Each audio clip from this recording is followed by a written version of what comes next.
రాష్ట్రంలో అవినీతి పరిపాలన రాజ్యం వెళ్తూ ఉంది.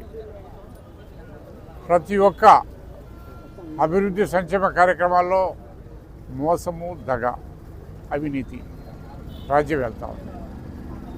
మరి అన్నిటికి మించి ఎంతో యువత ఆశలు అడియాసలు చేసినటువంటి ఘనత ఈ కూటమి ప్రభుత్వాలు. మరి డిఎస్సి ఉద్యోగాలు వచ్చాయి.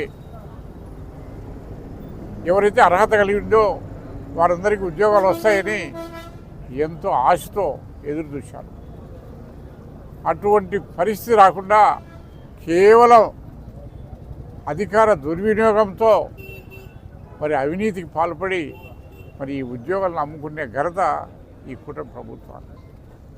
అర్హత లేకుండా కానీ కూడా స్పోర్ట్స్ కోటాలో కానీ ఏదో ఒక విధంగా అడ్డదారులు తొక్కి అవినీతికి ఆస్కారం ఇస్తూ పోస్టులు అమ్ముకుంటూ మరి ఈ ప్రభుత్వం మెరిట్ స్టూడెంట్స్కి ఎవరైతే అర్హత లేని వాళ్ళకి కూడా రాకుండా చేసినట్టు ఘనత ఈ కూటమి ప్రభుత్వాలు. మనం చూసాం, ఎన్నో ప్రభుత్వాలు చూసాం, ఎక్కడే కానీ పొరపాటు జరగలేదు. దాదాపు 1,40,000 ఉద్యోగాలు ఇచ్చాం, సచివాలయ ఉద్యోగాలు. ఎక్కడ అవినీతి ఒక చిన్న కామెంట్ కూడా లేదు. నేను ఒక్కటే ఈ ప్రభుత్వానికి చెప్తున్నా, ఈ రకమైనటువంటి అవినీతి ఆరోపణలు మీ మీద వస్తున్నాయి. ఈ ఆరోపణలను ఇది అబద్ధము అని మీరు చెప్పడం కాదు, మీరు సిబిఐ ఎంక్వైరీ వేయించండి. సిబిఐ ఎంక్వైరీలో వాళ్ళ రిపోర్ట్ వస్తే గినా అప్పుడు ఎలాంటి అవినీతి జరగలేదు అని గినా మీకు సన్మానం చేస్తాం. మేము లోకేష్ బాబుకి సన్మానం చేస్తాం. నిజాయితీగా జరిగింది, ఎలాంటి అవకతవకలు లేవు అని అంటే గినా. మరి సిబిఐ ఎంక్వైరీ చేపిస్తారంటే ఎందుకు భయపడుతున్నాను? మరి ఈ ప్రభుత్వానికి కళ్ళు తెరిపించాలా, బుద్ధి జ్ఞానం అందించాలా అని చెప్పేసి కూడా ఈరోజు రాష్ట్ర వ్యాప్తంగా అన్ని నియోజకవర్గ కేంద్రాల్లో కూడా 6వ తారీఖు నుంచి 9వ తారీఖు వరకు ప్రతి నియోజకవర్గంలో రిలే నిరాహార దీక్ష చేపట్టడం జరుగుతూ ఉంది. మరి అదే రకంగా లాస్ట్లో 10వ తారీఖున కానీ లేకపోతే 12 కానీ అనుకుంటున్నాము, భారీగా ర్యాలీలు కూడా చేపట్టి ఈ ప్రభుత్వానికి కళ్ళు తెరిపించాలని చెప్పేసి మేము ఆలోచన ఉన్నాము. అది కూడా జరగబోతుందని చెప్పి మనం చేస్తాం.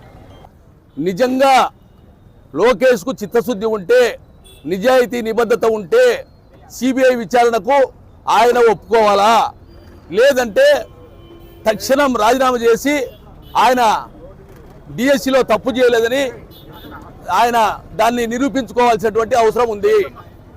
ఈరోజు స్పష్టంగా అర్థమవుతా ఉంది, ఈ డిఎస్సిలో అవకతవకలు జరిగినాయని చెప్పి, డిఎస్సిలో నిజాయితీ లేకుండా పోయిందని చెప్పి స్పష్టంగా అర్థమవుతా ఉంది. కారణం ఏంటంటే జాతీయ స్థాయిలో క్రీడల్లో ఆడినటువంటి వాళ్లకు ఉద్యోగాలు రాకుండా జూదం, ఆ క్రీడ కూడా ఈరోజు చేర్చినటువంటి కూటమి ప్రభుత్వానికి ఇది ప్రపంచంలో 8వ వింత అన్నటువంటి విషయాన్ని గమనించాలా. కూటమి ప్రభుత్వం ఈరోజు సిగ్గు శరం లేకుండా జూదం అనే ఆట ఆడిన వాళ్ళకు కూడా ఈరోజు ఉద్యోగాలు ఇచ్చినారు. జాతీయ స్థాయిలో ఆడి వాళ్లకు గోల్డ్ మెడల్ సంపాదించిన వాళ్ళు కూడా ఉద్యోగాలు రాలేదంటే ఇంతకంటే అవినీతి జరిగినటువంటి విషయం ఎక్కడా లేదన్నటువంటి విషయాన్ని గమనించాల్సినటువంటి అవసరం ఉంది. ఇంత దుర్మార్గమైనటువంటి ప్రభుత్వం ఎక్కడా లేదు.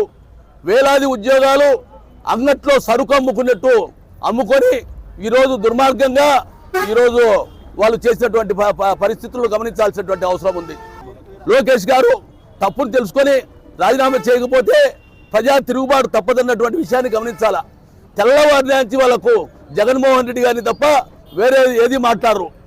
ఏమి జరిగినా కానీ జగన్మోహన్ రెడ్డి గారిని టార్గెట్ చేస్తానంటే వాళ్ళ భయం ఎంతుందో అర్థమవుతా ఉంది.